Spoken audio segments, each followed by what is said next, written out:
Have you ever looked back at a moment in your life and thought, that wasn't me? You know the feeling. The anger that exploded out of nowhere. The temptation you swore you'd resist, but gave into anyway. The words that left your lips before you could stop them. You stand there, in the aftermath, thinking, I didn't want this. How did this happen? We often blame bad luck. We blame the people around us. Sometimes, we even fear that some dark, invisible force is controlling us. But what if I told you? The force isn't outside of you. What if the puppet master pulling your strings is hidden, right inside your own DNA? There is a war happening inside you right now. 3 ancient powers, purity, activity, and inertia, are fighting for the throne of your mind. When one takes over, you become a different person. You act without thinking. You hurt the ones you love. You sabotage your own success. And you don't even know why. But there is a way out. There is a state of being, a zero state, where these forces can no longer touch you. A state where you stop reacting and start ruling your own destiny. Today, we are going to dive deep into this invisible science. We are going to uncover why you do what you do and how to finally break the chains. Are you ready to meet the real you? Let's begin. Today's profound talk centers on a thought that seems very ordinary at first glance, but if you delve into its depths, finding its end is impossible. You all must have experienced in your life that sometimes you do things you did not want to do at all.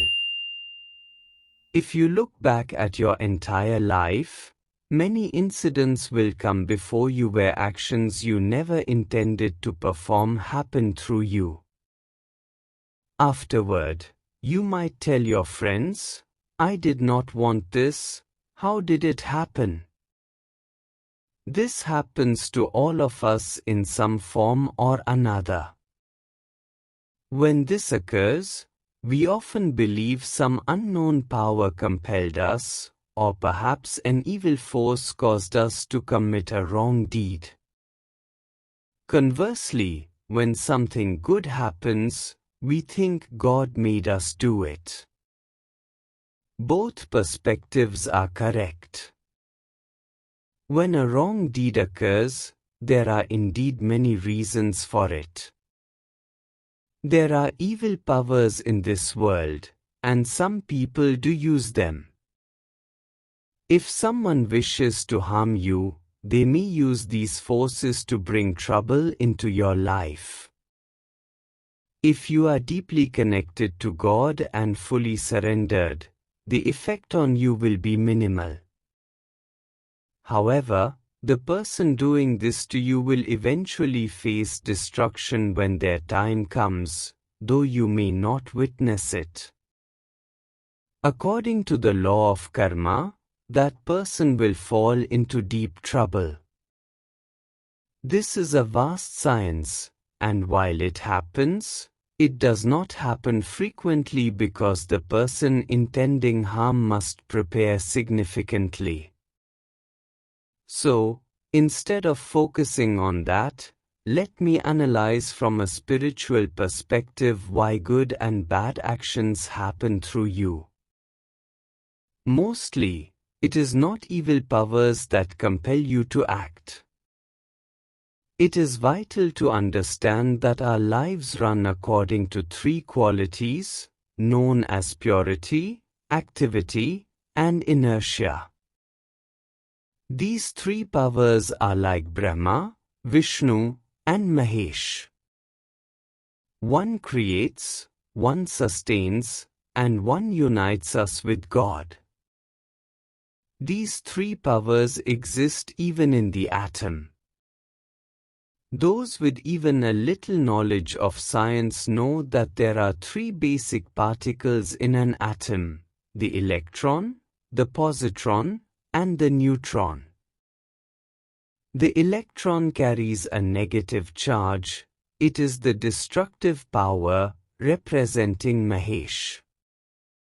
The positron has a positive charge, representing Vishnu. The neutron is neutral.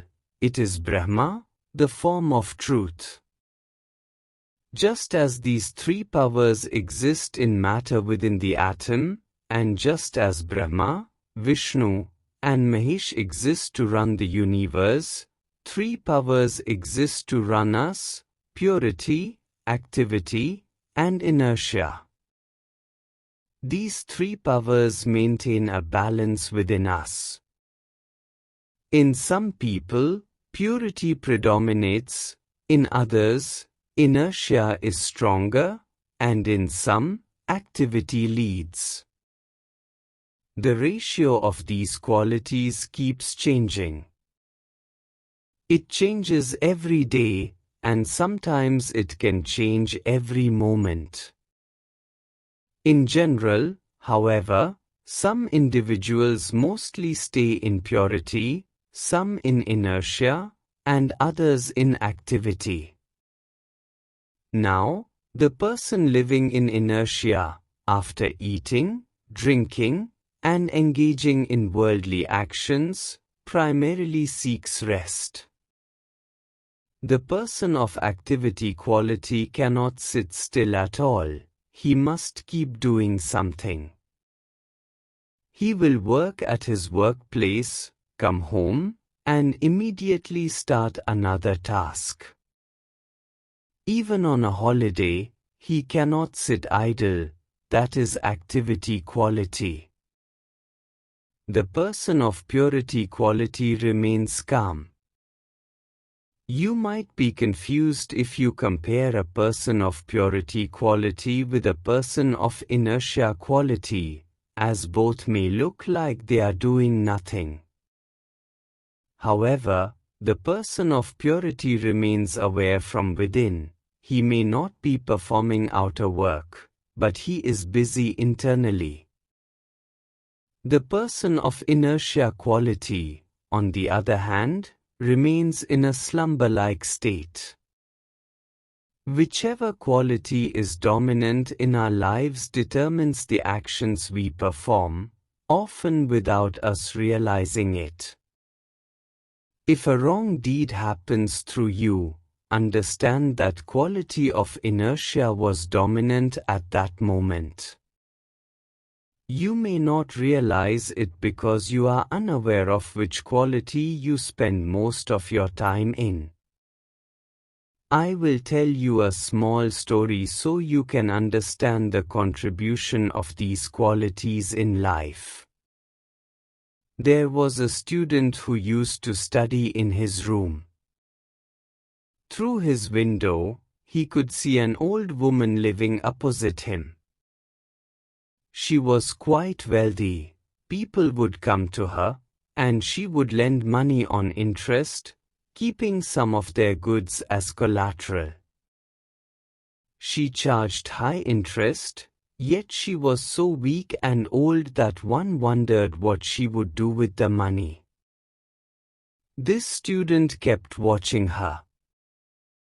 Whenever he had free time, a thought would repeatedly come to his mind: why doesn't someone just kill this old woman?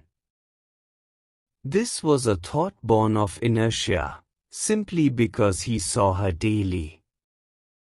It was just a fleeting feeling. One day, a money order did not arrive from his home, and he found himself in need of funds.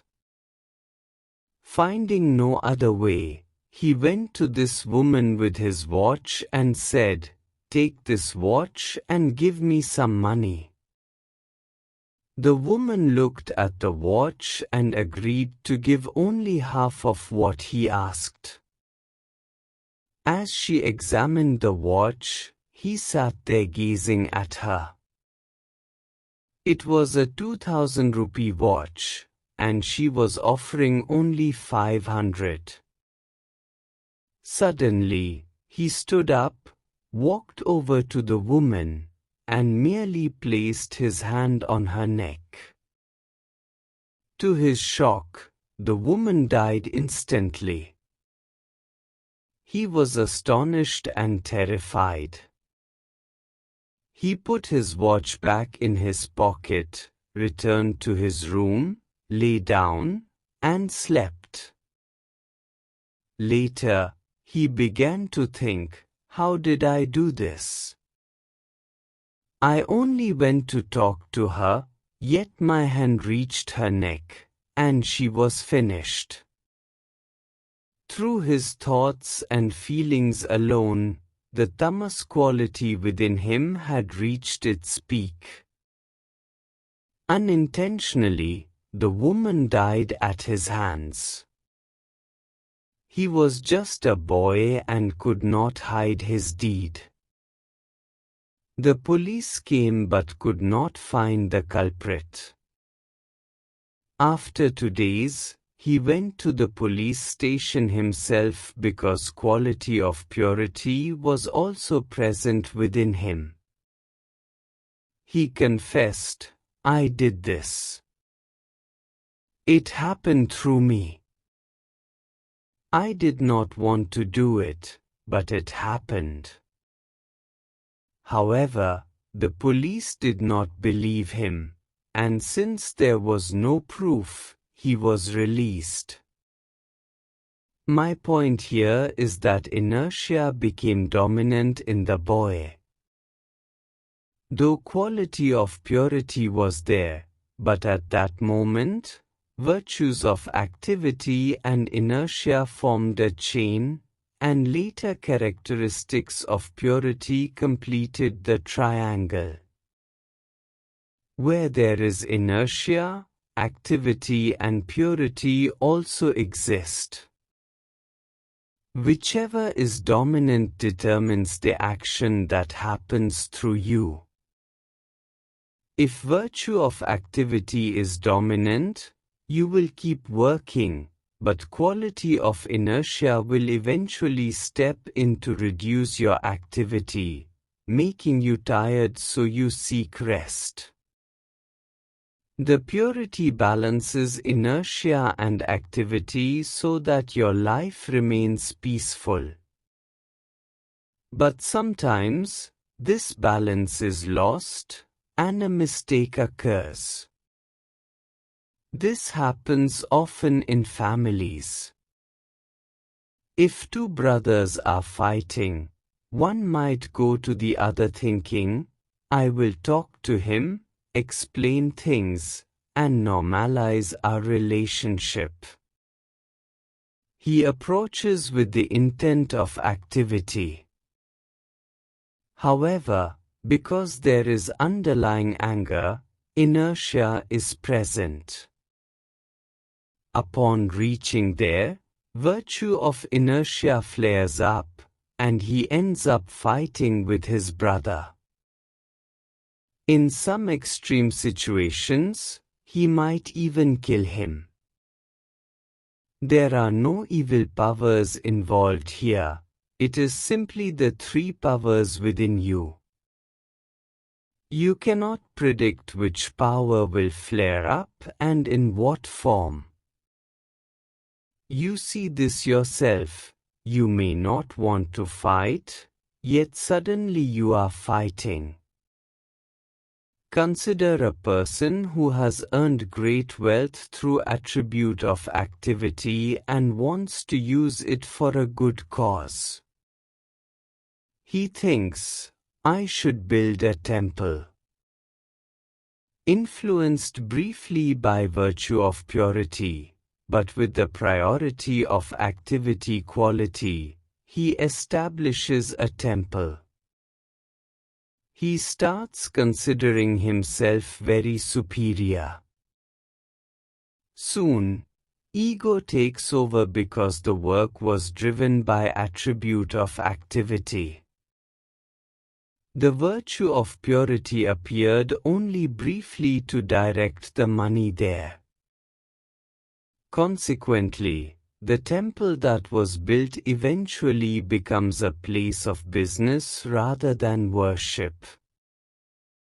You often see in temples how people manipulate money because the foundation was not laid with complete purity. The circumstances under which the money was earned also have an effect. It is difficult to explain all this, but you see it in society. I remember an incident clearly. A wealthy man lived in our neighborhood. He was never happy giving anything to anyone. He wouldn't even share the sweat off his brow. In this state, he once heard a discourse by a saint or came into contact with him. He was so influenced that he donated a large amount of money and even parts of his property. He was very happy. However, a short time later, within 6 months or a year, he learned that the master had been arrested for wrong deeds. He felt immense hatred and guilt because he hadn't given the donation with much thought. It was a sudden influence of attribute of purity. When he learned the truth, characteristic of inertia expanded drastically within him. He was consumed by guilt, thinking, I gave nothing to my daughters, built nothing for my daughter-in-law, yet gave so much money there. He fell into such deep remorse that he soon passed away from a heart attack. I am telling you this to show that these qualities have a terrible impact on life.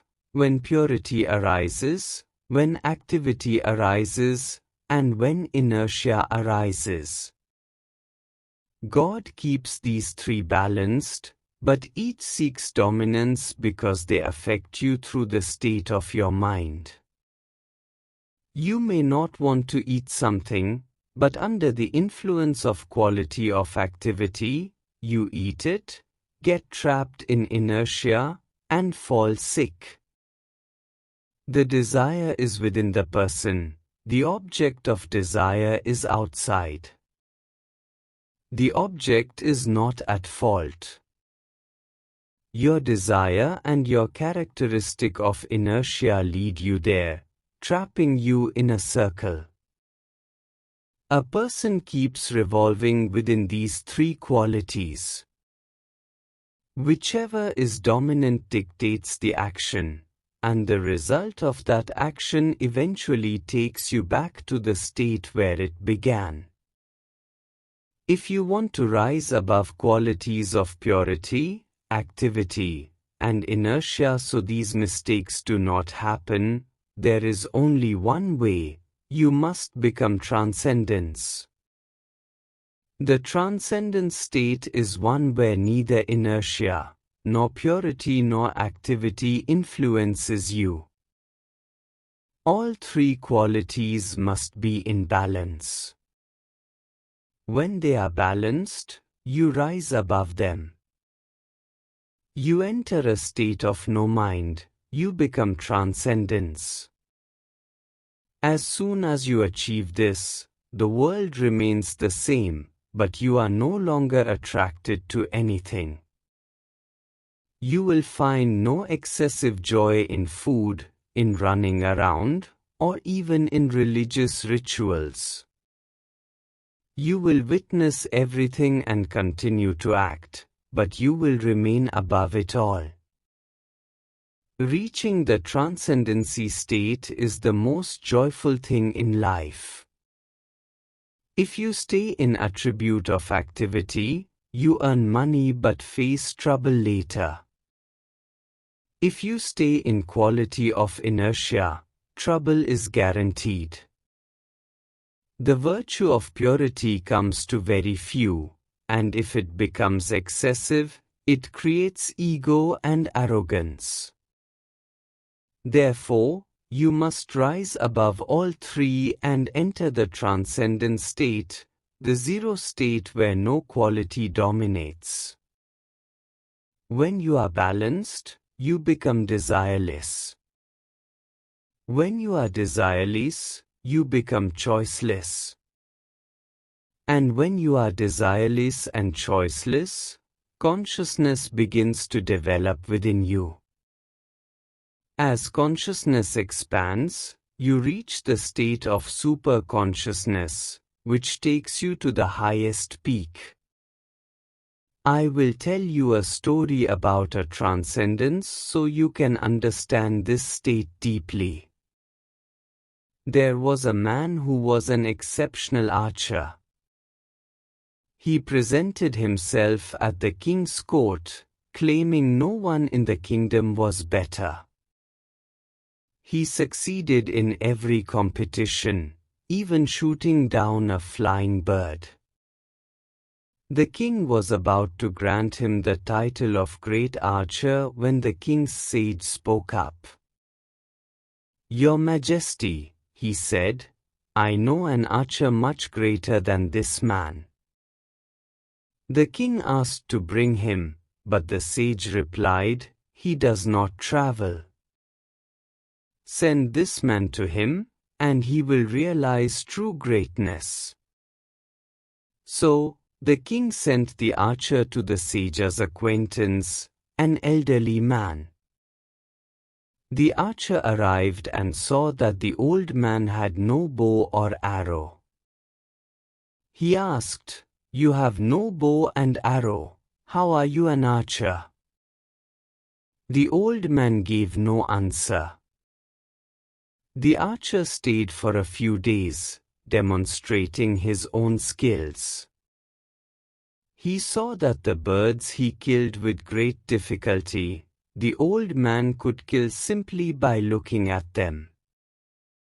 The old man would merely gaze, and the bird would fall. He possessed no weapon, yet he could accomplish anything with a mere glance. The archer was astonished and asked to learn this knowledge. The old man said, "Stay with me, and you will learn." One day, while the archer was sleeping, he woke up and tried to use his bow, but his arrow went astray. He realized the old man was so aware from within that he did everything through pure consciousness. The old man told him, "When you become a great archer, there is no need for a bow. You can do anything to anyone simply by your consciousness, by your thought." The archer tried for many years but could not master this. Eventually, disappointed, he went to bid farewell to his master. As he bowed, he saw a ripe mango on a tree. A thought arose, "Let this mango fall." And the mango fell. He was surprised. Then he thought, "Let that bird fall," and it happened. The master looked at him and said, "Now you have the knowledge. There is no archer in the world better than you." In essence, by staying with the master, his consciousness had developed until it met the super-consciousness, the universe itself. When you become one with the universe, what you want happens instantly. There is no need for a bow or action. His state had become that great.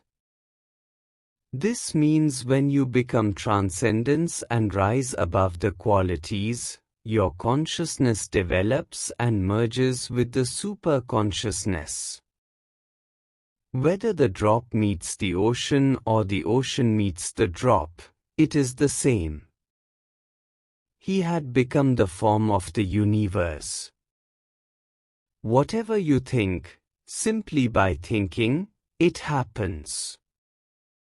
Until you rise above the three qualities of life, until you become transcendence and enter your own consciousness, this state does not arrive.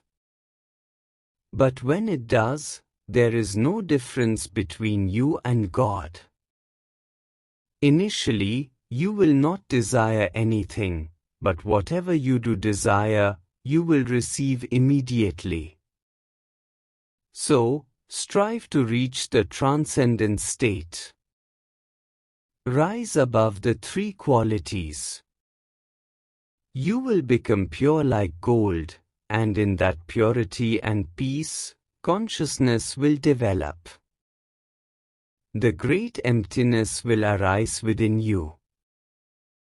Emptiness will become your life, and the whole universe resides in that emptiness. Whatever you need will come to you without effort.